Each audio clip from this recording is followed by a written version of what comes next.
옛날 왕국이나 제국 시대에는 이 주군과 신하 사이에 충성맹세라고 하는 것이 성행을 했습니다.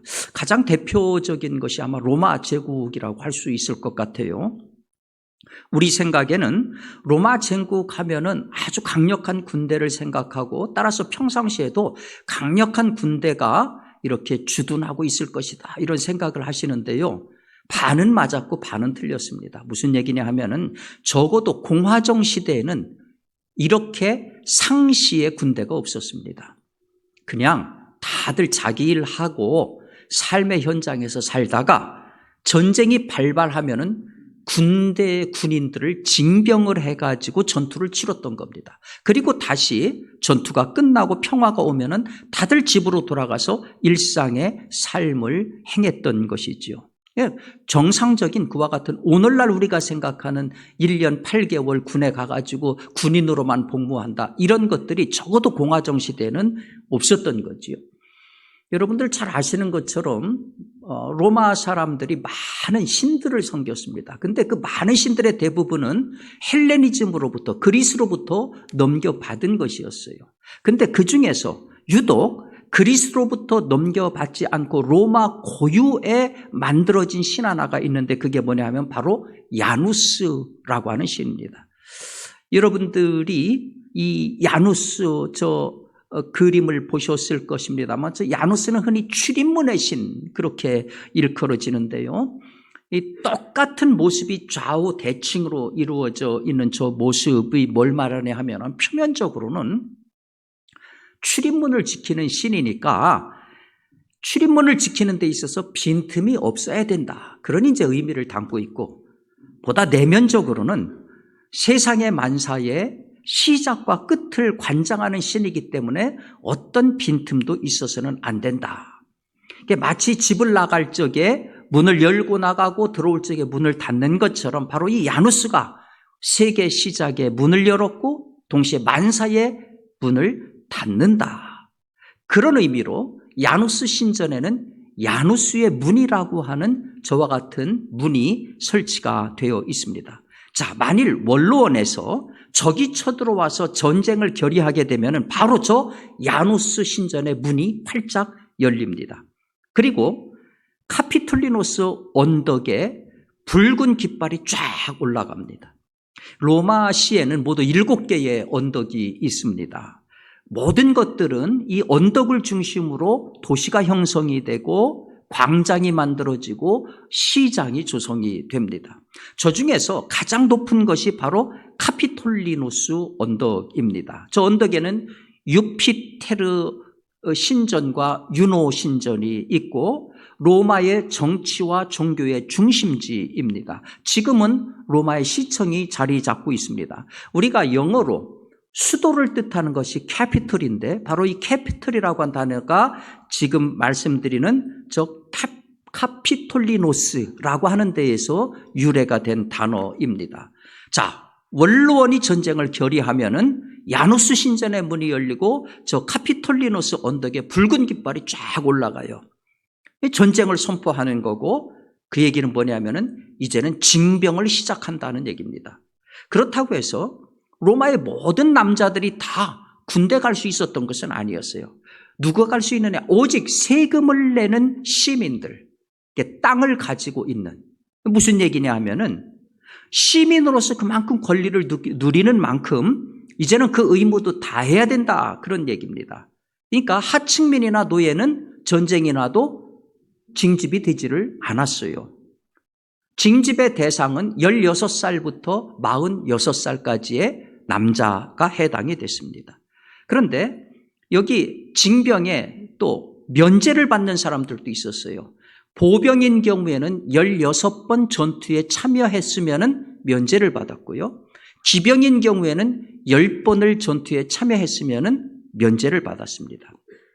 또 하나는 군대에서 혹은 일상 삶에서 국가에 큰 공헌을 세운 사람이면 역시 면제를 해줬습니다. 자, 군인으로 선발이 되면은 충성서약을 해야 됩니다. 이 군인들의 충성서약을 가리켜서 사크라멘툼이라고 합니다. 사크라멘툼. 한 사람이 이 서약을 큰 소리로 읽습니다. 이 역사가 디오니오스의 그 전언에 의하면은 초기 공화정 시대의 충성서약의 내용은 이런 것이었다고 합니다. 전쟁에서 무조건 집정관을 따를 것이며 군기를 버리거나 법에 어긋나는 일을 하지 아니한다. 자, 이렇게 한 사람이 하면은 각 병사들이 돌아가면서 한 사람씩 이뎀 인매 이렇게 복창을 합니다. 나도 그렇습니다. 나도 그렇습니다. 이제 그런 뜻이에요. 기독교 신자들인 경우는 충성 맹세 내용이 조금 달랐다고 합니다. 그들은 성부, 성자, 성령의 이름으로 맹세하고 이어서 황제의 이름으로 맹세했다고 합니다. 하나님 다음으로 인류를 사랑해야 된다. 황제의 명령이라면 성실히 따를 것이며 탈영하지 않을 것이며 로마 국가를 위해 죽는 것을 두려워하지 않겠다. 자, 이 서약을 하는 순간 이 시민의 신분은 완벽하게 바뀝니다. 충성을 맹세하는 순간 이제는 무조건 지휘관의 명령에 복종해야 되는 신분이 되는 겁니다. 당연히 지금까지 자유롭게 자기가 결정할 수 있었던 시민 생활은 다 포기를 해야 되는 거죠. 그래서 병사는 지휘관의 의지에 따라서 행동합니다. 지휘관이 명령 내려서 한 행동에 대해서는 절대 책임을 지지 않습니다. 심지어 살인을 했다 하더라도 양심의 가책이 필요 없어요. 왜냐하면은 그건 상관의 명령을 받은 병사의 행동이기 때문입니다. 이 병사가 이 사크라멘툼, 맹세 서약에서 벗어나는 길은 딱 두 가지입니다. 하나는 죽든지 아니면 제대하든지 둘 중에 하나입니다. 그러니까 사크라멘툼 없이 로마 사람은 그 누구도 병사가 될 수 없습니다. 이 충성 맹세야말로 로마 군대를 유지하는 아주 강력한 힘이 되었던 것이지요. 그런데 여러분, 이 충성맹사라고 하는 것이 로마 군대에만 있었던 것이 아니에요. 유럽의 중세 봉건 시대를 보면은 호메지라고 하는 신서라고 하는 충성맹세가 있었어요. 그 신서는 뭐냐면 본질적으로 영주와 봉신 사이에 이 토지 보유권을 계약하는 겁니다. 그러니까 봉신이 영주 앞에 무릎을 딱 꿇고 두 손을 모아서 복종을 표하면은 영주가 그 두 손을 감싸 쥐면서 그 복종을 받아주는 행위, 이렇게 이루어집니다. 그러니까 저런 신서 의식을 통해서 소자기는 나는 영주를 마음을 다해서 돕겠습니다. 영주는 나는 마음을 다해서 너희들을 보호하겠다. 서로 맹세하는 겁니다. 자, 이런 맹세가 우리 세속사회만 있었던 것이 아닙니다. 성경에도 맹세는 계속 있어 왔어요. 특별히 구약시대를 보면은 신명기 10장 20절에 내 하나님 여호와를 경외하며 그를 섬기며 그에게 친근히하고 그 이름으로 맹세해라. 레위기 19장 11절에 보면 너희는 내 이름으로 거짓 맹세함으로 내 하나님의 이름을 욕되게 하지 말라. 나는 여호와니라. 이런 말씀들이 있어요. 그러니까 이런 말씀들을 보면은 하나님과 인간 사이에 맹세라고 하는 것이 있었고 또 인간과 인간 사이에도 맹세라고 하는 것이 있었는데 하나님은 항상 당신하고의 관계든지 사람하고의 관계든지 진실되게 맹세한 것을 행할 것을 요구하시는 거죠. 그런데 여러분, 제가 지금 말씀드린 것들은 우리 세속 역사에서 행해지던 것이든지 아니면 성경에 있던 내용이든지 전부 시간적으로 보면은 과거의 얘기입니다. 아주 태고적 얘기입니다. 그러면은 이 맹세라고 하는 것이 태고적 얘기고 오늘날은 아무 상관이 없는 것인가? 여러분들 학창 시절에 국기 개양식이라는 것이 있었어요. 그죠? 국기 하강식이라는 것도 있었어요. 그때마다 길 가던 사람들 전부 멈추고 학교 운동장에 나가가지고 전부 다 국기에 대하여 경례하면은 음악이 탁 나오면서 국기에 대한 맹세를 했었죠. 나는 자랑스러운 태국기 앞에 조국과 민족의 영원한 발전을 위하여 몸과 마음을 바쳐 충성을 다할 것을 굳게 맹세합니다. 입에 다 붙어 있어요. 지금 다 계실 거예요. 지금 그 충성 맹세가 조금 내용이 바뀌었어요. 근데 여러분, 이게 우리 한국에만 있는 것이 아닙니다. 미국에 가면은요, 충성의 맹세라고 하는 것이 있어요. 이민자들이 마지막 단계에서 이 충성의 맹세를 합니다.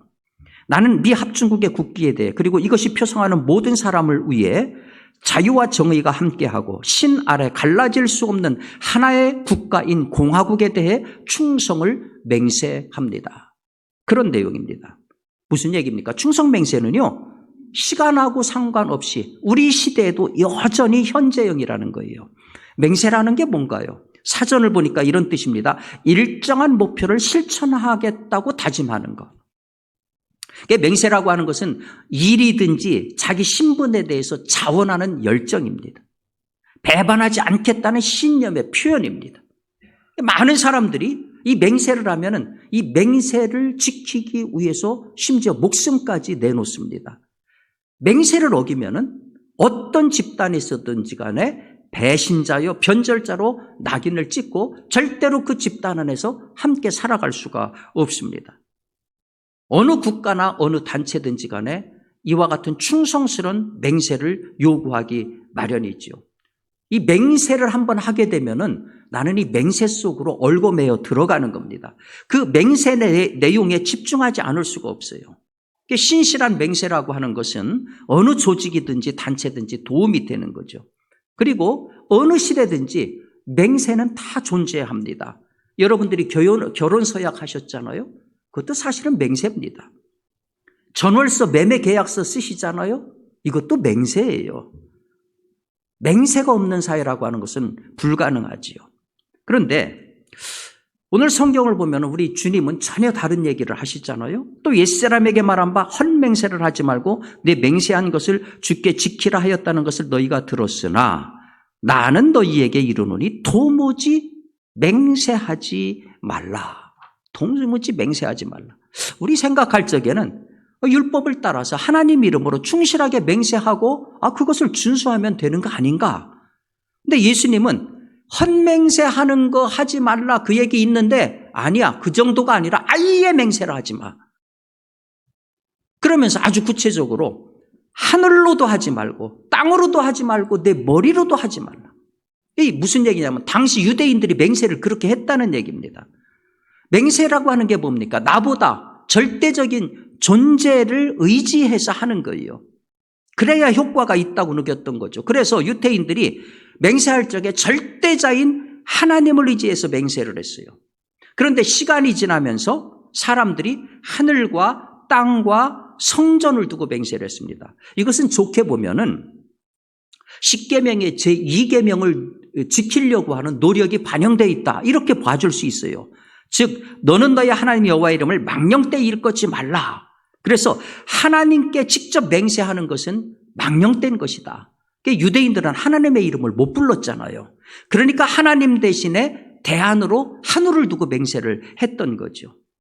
그리고 땅의 여러 증인들을 맹세하고 그리고 하나님이 함께 하신다는 예루살렘 성전을 두고서 맹세를 했던 거죠. 좋게 보면은 제2계명을 지키겠다라고 하는 뜻이 포함되어 있지만 그런데 시간이 지나면서 이게 변질됐습니다. 타락이 됐어요. 어떤 식으로 됐느냐? 마태복음 23장 16절 이하에 보면은 누구든지 성전을 두고 맹세하면 아무래도 좋으나 누구든지 성전에 금을 두고 맹세하면 지켜야 한다. 누구든지 제단을 두고 맹세하면 아무래도 좋으나 누구든지 그 제단 위에 있는 제물을 두고 맹세하면 지켜야 한다. 참 놀라운 일 아닙니까? 이런 것들을 누가 가르쳤느냐? 서기관과 바리새인들이 가르쳤어요. 그러니까 저거를 보면은 맹세는 간대없고 이익만 남는 것을 볼 수가 있지요. 성전을 두고 맹세하면 아무래도 좋으나 누구든지 성전에 금을 두고 맹세하면 지켜야 된다.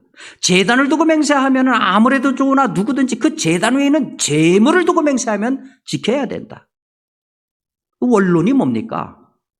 정말 중요한 것은 성전이고 제단인데 서기관과 바리새인들이 어떻게 가르쳤느냐? 그들에게 중요한 게 뭡니까? 금이고 제물이에요. 왜 그렇습니까? 그게 자기들 몫이 되기 때문입니다.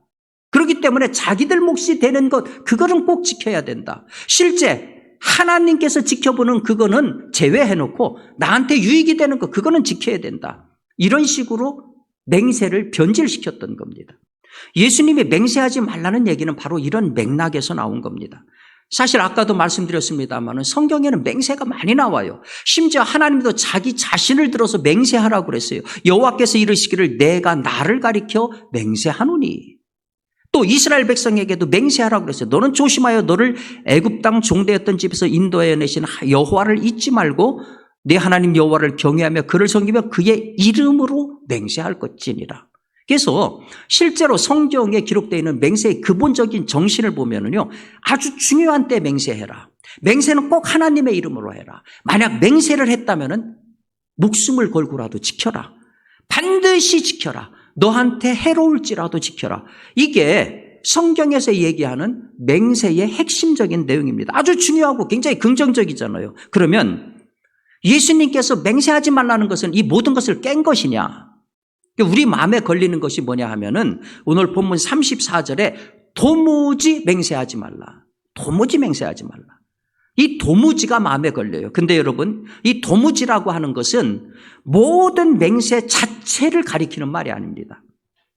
이 도무지가 걸리는 것은 어디에 걸리느냐 하면 그 다음에 나오는 단어들에 걸려요. 하늘로도 말고, 땅으로도 말고, 예루살렘으로도 말고, 내 머리로도 말고, 여기에 걸리는 거예요. 그러니까 수단과 방법이라고 하는 거에 이 도무지가 걸리는 겁니다. 그렇기 때문에 도무지 맹세하지 말라는 예수님의 말씀은 당시에 야만과 속됨을 시정하기 위한, 병폐를 근절시키기 위한 것이지 맹세 자체를 부정하신 것은 아닙니다. 만약 맹세를 부정하면은요, 우리 사회는 대혼란에 빠질 것입니다. 예를 들어서 여러분들이 금전 비릴적에 차용증을 쓰시잖아요. 맹세가 부정되면 그거 다 소용이 없어요. 각종 서약 다 소용이 없습니다. 재판장에서의 선서 다 소용이 없습니다. 우리 시대에도 이 맹세와 관련된 말들이 얼마나 많이 홍수처럼 다니고 있습니까? 내 손에 장을 지진다. 내 성을 갈겠다. 내가 내 아들이다. 맹세 관련해 무시무시한 표현들이 많아요. 문제는 뭐냐면은 이렇게 해도 맹세대로 살지 못하는 게 우리 인간이에요. 특별히 확신에 찬 맹세일수록 거짓 맹세인 경우가 굉장히 많습니다. 내가 벼락을 맞겠다. 벼락 맞은 사람 못 봤어요. 천벌을 받겠다. 못 받고요. 손에 물 한 방울 안 묻히게 하겠다. 결혼할 적에 그렇게 꼬셔서 결혼했잖아요. 물론 이제 고무장갑을 그냥 한 박스씩 사다 줘서 안 묻히게 한 거는 맞아요. 맹세가 깨지는 이유는 두 가지잖아요. 첫 번째는 우리가 불완전해요. 불완전한 존재라 그래요. 두 번째는 상황이 받쳐주지를 않아요. 상황이 우리를 자꾸 속여요. 그래서 오늘 말씀이 우리 그리스도인들에게 굉장히 중요한 겁니다. 함부로 내 상황과 처지를 기초로 해서 맹세하지 말아라. 지키지 못하는 맹세는 신뢰를 깨트립니다. 나를 가벼운 존재로 만들고 못 믿을 존재로 만들어요. 만일 지키지 못하는 맹세가 하나님하고 상관 있는 거라면은 그거는 죄를 짓는 거가 되고 맙니다. 그래서 예수님께서는 이 맹세 대신에 해법을 하나 추천해 주시는데 그게 뭐냐면 37절 말씀이에요. 오직 너의 말은 옳다 옳다 아니다 아니라 하라. 이에서 지나는 것은 악으로부터 나느니라. 옳다 옳다 아니다 아니다. 굉장히 평범하면서도 쉬운 것 같은데 굉장히 심오한 의미가 있습니다. 예수님께서 맹세를 주제로 말씀하신 것을 염두에 둔다면 이런 의미예요. 사람이 살다 보면은 예 혹은 아니요 말해야 되는 경우가 있는데 이런 경우 예 아니요 이렇게 말하되 맹세하는 말은 뒤에 붙이지 말아라. 만일 사안이 그렇다 긍정적인 경우에는 예 하면 충분한 거예요. 아닌 경우에는 아니요 하면 충분한 거예요. 거기에 맹세를 덧붙이지 말아라. 예 그렇고 말고요. 만일 아니라면 내 목이라도 내놓겠소. 아닙니다. 아니라면 내가 성이라도 갈겠소. 유대인 경우면은 예 살아계신 하나님을 두고 내 맹세합니다. 이렇게 하지 말라는 거예요. 왜 맹세를 하지 말라고 굳이 말씀하시느냐? 그 대답이 다음 구절에 나오잖아요. 이에서 지나는 것은 악으로 쫓아난다. 이 악으로 쫓아난다는 헬라어가 포네루라고 하는 단어를 썼는데요.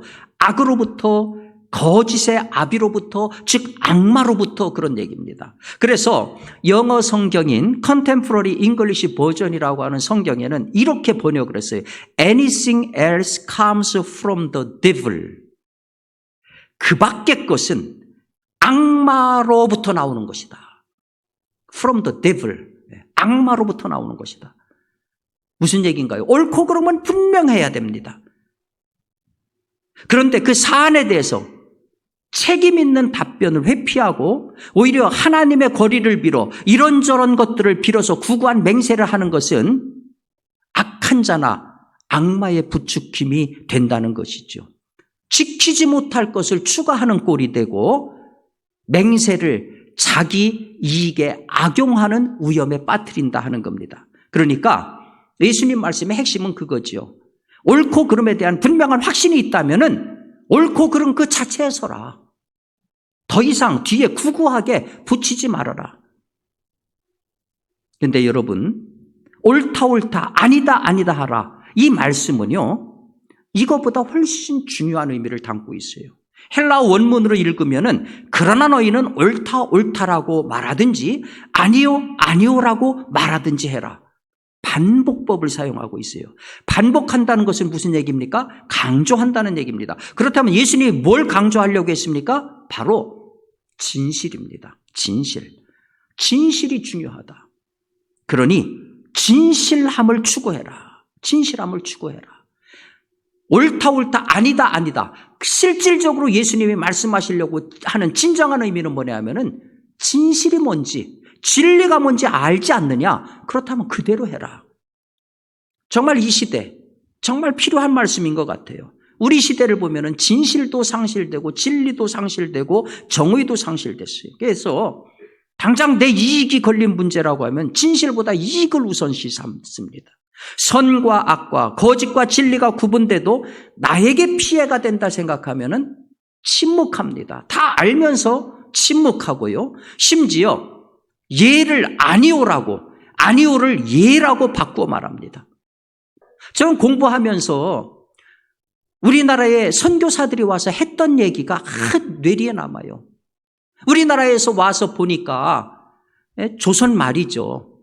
사람들이 못 사니까 아주 흰 옷을 입는다고 흰 옷이 검은 옷이 될 정도로 때국물이 그냥 쫙 그렇게 언제 목욕을 했는지 그냥 얼굴이 시커멓고 그런데 눈은 쥐새끼 눈처럼 반짝반짝하더라. 얼마나 지혜가 넘치는지 모른다. 그런데 그 다음 말이 가슴을 찔러요. 조선 사람들은 그 지혜를 가지고 거짓말을 쓴다. 정직하지 못하다. 먹고 살기 힘들으니까 먹고 사는데 목숨을 걸다 보니까 거짓말 투성이가 된 거예요. 여러분 명심하십시오. 우리 사회가 지금 경제적으로 어렵다고 해도 잘 사는 사회가 됐어요. 그런데 진정 사회의 발전, 진정한 복지국가, 잘 사는 것은요, 선진국이 되는 것은요, 돈의 문제 이전의 문제입니다. 가치의 문제고 양식의 문제입니다. 우리가 외국에 나가서 이와 같은 가치가 지켜지지 않고 양식이 지켜지지 않으면요, 졸부 취급을 받습니다. 실제로 동구권을 여행하는 많은 한국인들 가운데 기본적인 매너도 지키지 못해서 졸부 취급을 받는 예가 너무너무 많아요. 우리 안에서 진실과 진리를 소중히 여기고 작은 일것부터 실천할 때에 비로소 이 땅은 사람이 사는 땅이 될 것입니다. 우리 삶의 현장으로부터 이 역사를 만들어 가야만 됩니다. 우리 성도들이, 깨어있는 성도들이 이 일부터 시작해야 될 줄로 믿습니다. 하나님이 우리를 도와주실 줄 믿습니다.